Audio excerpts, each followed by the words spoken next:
What's up, everybody? Happy Monday. Hope all you're having a great day so far today. Hope you all had a great weekend. First of all, getting into this episode of GH, it was way too many. I'm gonna be honest, it was way too many damn characters in this episode. Like, I'm just trying to count how many they got. I'm like, okay, you got Obrecht, you got Scott, you got Jason, you got Carly, you got Jordan, you got Mr. Novak, you got Gladys, you got Sam, Dante, Anna. I'm like, good goddamn. Like, do you need all these people in one episode? Shit. See, this is why, and I tell people this all the time, and I try to respond to everybody in my comments because I be seeing so many comments from people, and I seen it over the weekend. Like, people talking about, oh, you forgot to talk about the fact that they got rid of the moss, the green moss in Sunny's kitchen. Listen, I'm not gonna talk about every little piece of thing on this show. It's moss. Why would I waste my time talking about green moss? I don't care about that. Like, do you see why? Because they got so much shit going on in one episode. I don't have time to talk about minor things. It's like little minor pieces of dialogue. I like to just get to the meat and potatoes of things. Like, let's talk about the big shit. I don't worry about the little stuff they worry about. Like, if it's a smaller episode with a smaller group of people in the episode, then I'll talk about small things. But when you got a jam-packed episode, I don't have time to talk about little shit. I don't have time for it. Because it will take me, like, literally this video would be like a good 30 minutes if I had to talk about every little piece of thing in this episode. It's just too many characters for that. They need to trim that down. Like, they need to trim that down. Like, seriously, we need to go from having 30 fucking people in the episode. Trim that bitch down to about 5 or 6, please, because this is too many people. Um, Way too many, way too many. But anyway, this was a pretty good episode. A lot of things going down. A lot of drama. Miss Gladys. I'm getting tired of Miss Gladys. I'm at my wits end with Gladys. She working my damn nerves. I am so sick of Gladys and her shenanigans. So Lucy, Brando, and Sasha. Oh, shout out to Sophia Matson, who plays Sasha. She gave birth to her son last month, late last month. Congratulations to her and her husband. Very happy for them. Um, so yeah, so they all show Gladys all these different apartments, a lot of different places. She did not like not one of those apartments. My thing is, she didn't like any of the apartments because she didn't want to like them. That's why. It's not that they were ugly or they were too small. She didn't want to like them because she want to stay with Brando. That's really what it is. She's a manipulative ass. That's all that woman, like, she's just nuts. Um, like, I don't know what her deal is with her son, but she just wants to cradle her grown son to her bosom. I don't know why. Like, lady, get you a cat, get you a few cats, watch some Lifetime, get you a life. Get you some dick. Get you a man. Do something. Go play bingo. Go play shuffleboard. There's plenty of things for you to do, madam, instead of being around your son all day, every day, and worrying about what the fuck he doing in his life. He has a whole child on the way. You need to go get you some business and stop being in other people's business. Speaking of being in other people's business, so Carly's sitting there talking to Vincent Novak, Big Daddy Novak, the boss of, the Novak family, or what they call the 5 Point family or whatever. So she's sitting there all up in their conversation. Gladys is just standing in the background watching them talk. I'm like, Gladys, that's your fucking problem. You always in somebody's business. And that's what gets you hurt. Like, you was all up in the Cyrus business. Look what happened to your ass. Pop, pop, got shot and almost died. See, you should have learned from that and go sit your little old ass down. Go be a grandmother somewhere. You know what I'm saying? Go learn. See, that's what I'm talking about. She need to be in somebody's bridge club or something. Like, go join a book club, ma'am. Go do something with your life. And maybe you can stay out of some mess. So she all up in their business, all looking into their conversation, because Vincent was telling Carly that he was sending Joey away. I don't trust Vincent, because to me, Joey, yes, that's his nephew, but Vincent is the boss. And if anybody know anything about the mob, associates in mafia organizations in the family, they don't make decisions without the boss knowing about it. Because if you make backdoor decisions and do hit some people and threaten other mafia members and stuff, other families, without the boss's knowledge or approval, that shit can get you killed. So what Joey did, threatening Jocelyn and stuff, threatening Carly, threatening Spinelli, all that stuff that he's been doing, all the moves he's been making, that can get you killed because you didn't get permission from the boss. So that tells me, nephew or not, I feel like Vincent knew about these things. I think Vincent sanctioned these things. I would not trust him. He's sitting there talking about, oh, I sent Joey away. He's not gonna be a problem for you guys anymore. Carly was like, good. I hope not, because if not, if he come back acting foolish, Jason gonna have something for his ass. Like, you gonna find out why Jason Morgan is Jason fucking Morgan. I said, okay, Carly, I like the confidence. You gotta be strong, even though y'all out here looking weak, but you gotta look strong in public. I ain't mad at that. You gotta show some strength. Show them that you ain't no punk ass people. Even though y'all looking like it right about now, but you gotta show them you ain't weak. You got backbone. That's how you stay strong in the family. So of course Gladys sitting down. Here she go, not minding her business. Oh, where's my invitation to the wedding? Did it get lost? No, bitch, you just didn't get one. It's that simple. You weren't invited. You're not invited. You're not family. Go sit down. She talking about, you didn't want Sonny's family at the wedding. Sonny's family is gonna be at the wedding. What are you talking about? His children are gonna be there. So what are you talking about? That is his family. And I'm glad Carly broke her down like a fraction. She needs to change her attitude when it comes to Brando and Sasha, because if not, you are going to be on the outside looking in, ma'am. You're not going to be a part of your son life or your grandchild life. Go sit down and act your age. You are a senior citizen. Act like one. Stop acting a fool. Like, Gladys really need to get somewhere. Then she up at the bar. So she up at the bar complaining to Vincent or whatever about Carly. Oh, Carly has no class. Really? Carly ain't the one. Carly ain't got no class. What you think you got? Please, you look like you should be sipping a 40 ounce out of a paper bag somewhere. Talking about class my ass.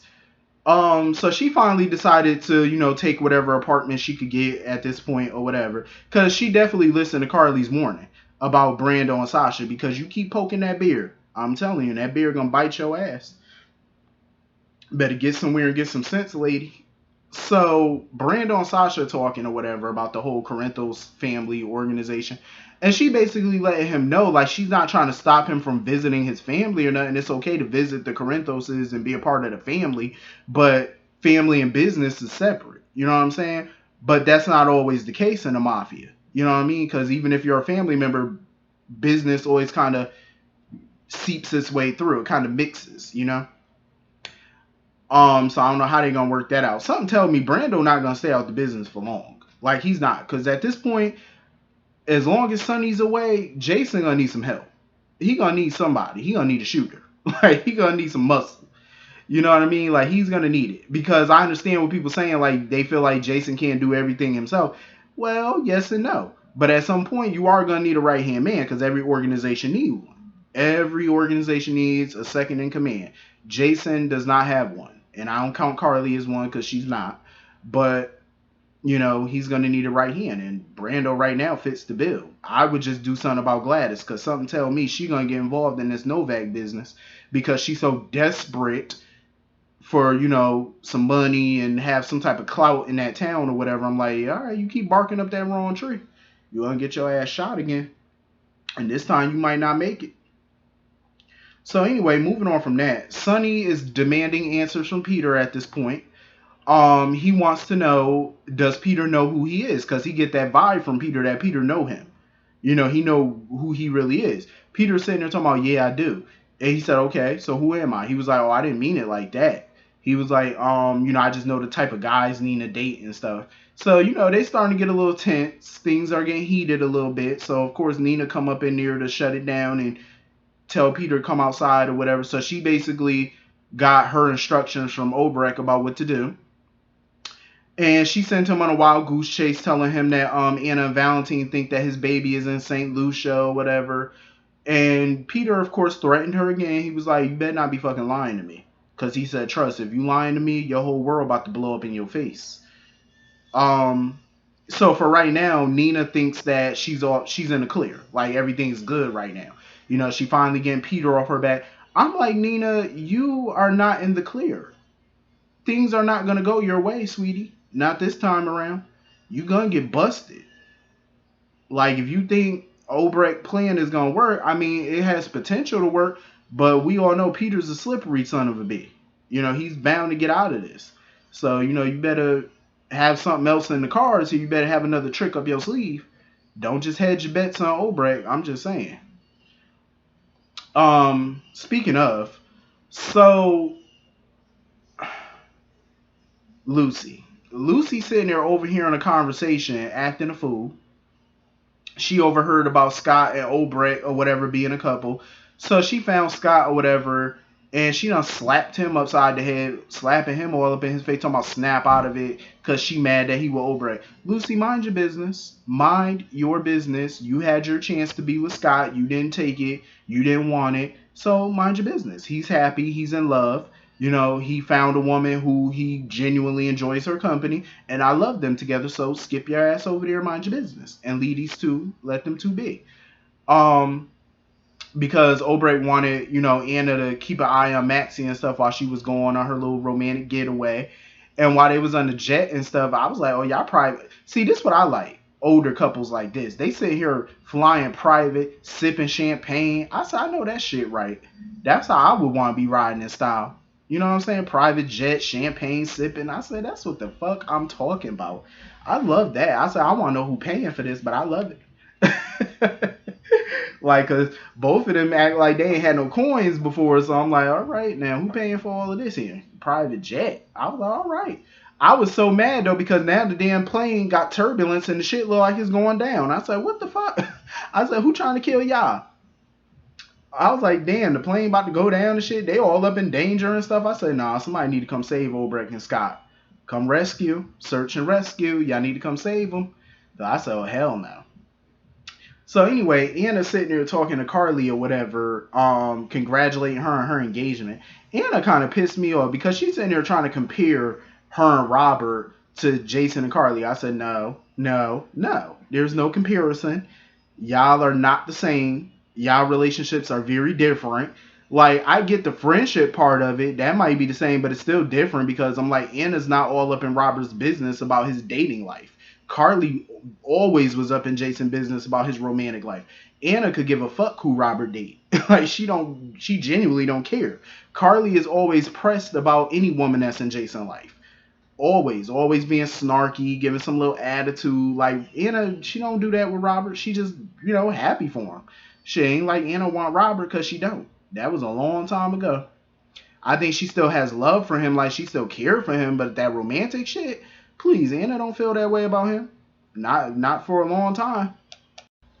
So Anna hands Dante some papers or whatever, the WSB papers that they got on Drew in his plane crash.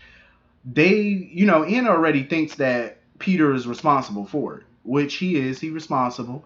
Um, and they also think, like, if anybody else could be holding him other than Peter, they think it possibly could be Helena. I'm like, yeah, that is a possibility because, trust, Helena, I mean, we seen her die, and according to Nicholas, she was buried on Cassadine Islands, but we don't know that. We don't know that for fact. We did not see her body being buried. We were just told that from Nicholas that she was buried. We don't have proof, so there's a strong possibility Helena could be alive. So, of course, Anna was like, all right, I sent some people down there to check out, you know, Cassadine Island just to make sure, you know, everything copacetic. I was like, I mean, Cassadine Island is a fortress. Helena has plenty of places on that island she could hide, and nobody would know. There's no way them agents are going to search that entire castle, that whole island. There's no way in the world. It's way too much for them to search, and she could be anywhere. And I'm pretty sure Cassadine Island, just like, you know, Spoon Island, they got a bunch of hidden tunnels, catacombs, all type of shit she can hide. So it's like, good, happy searching. You know, good luck with that. Because I don't think, even if she is alive, I doubt you will find her. You only, a person like Helena, you only find them if they want to be found. If they don't want to be found, you're not going to find them. So anyway, Sam running around or whatever, you know, she went to go visit Alexis and whatnot. She was telling Alexis and showing about the call that she got from Drew. I'm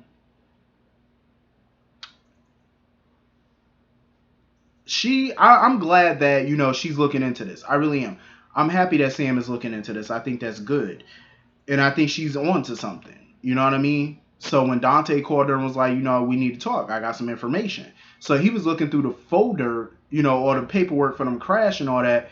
And there was somebody else on the plane with Drew when it went down, apparently.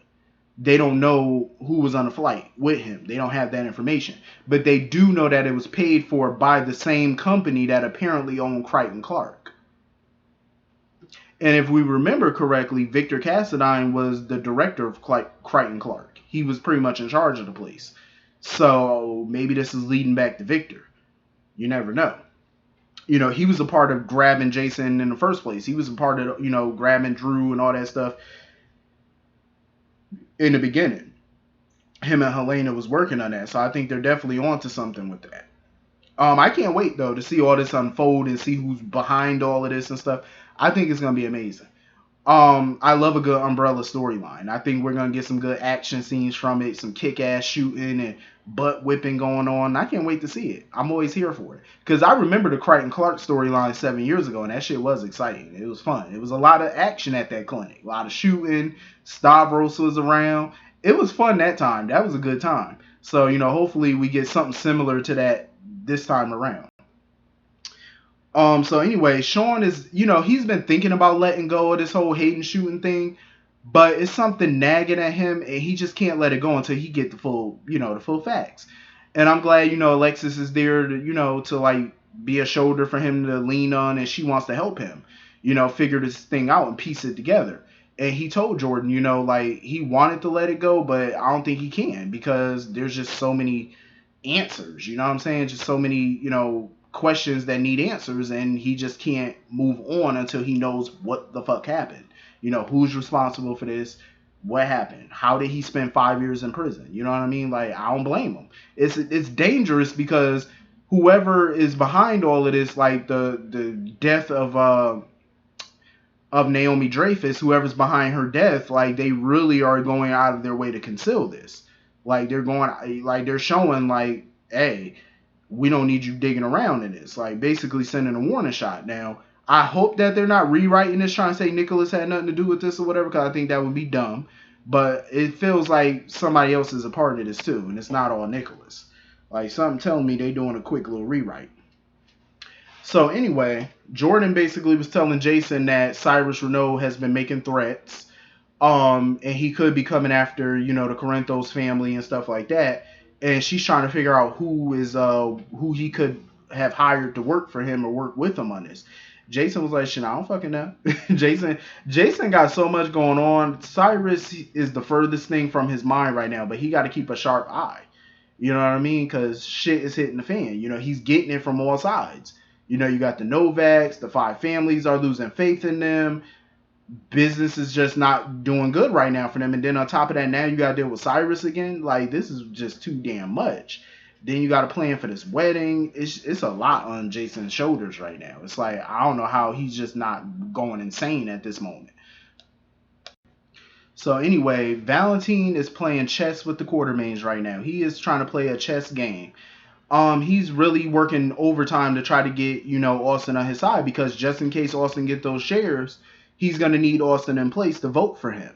And, he was basically trying to tell Austin, like, oh, I'm doing a good job at ELQ. I'm making him a lot of money. In turn, if you get stock in the company, it'll, make you a lot of money too.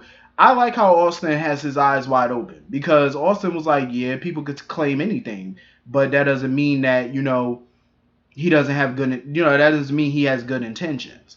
And I'm glad Austin is thinking like that, because that is true. As much as I praise Valentine, because look what he did for Cassadine Industries.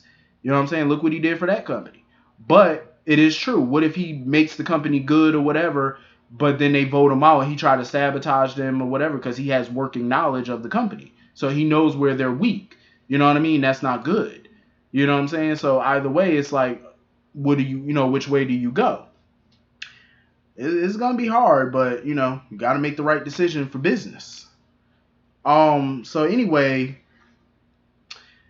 Maxie and BLQ are trying their best to keep their distance from Austin, because Austin came over talking about something, oh, he want to be friends with Maxie, and Maxie basically told him he's just a constant reminder of what happened that night with Louise.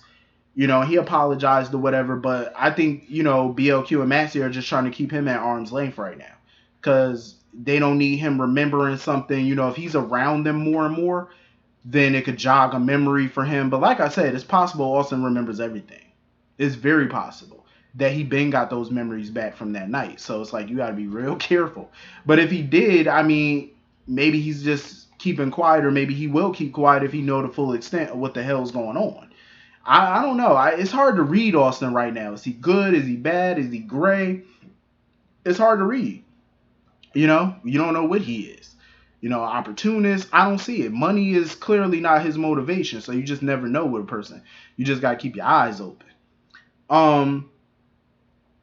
So anyway, that was pretty much the whole episode. Hit the comment section. Let me know what y'all thought about it. I will see you all later. Have a great day. Peace.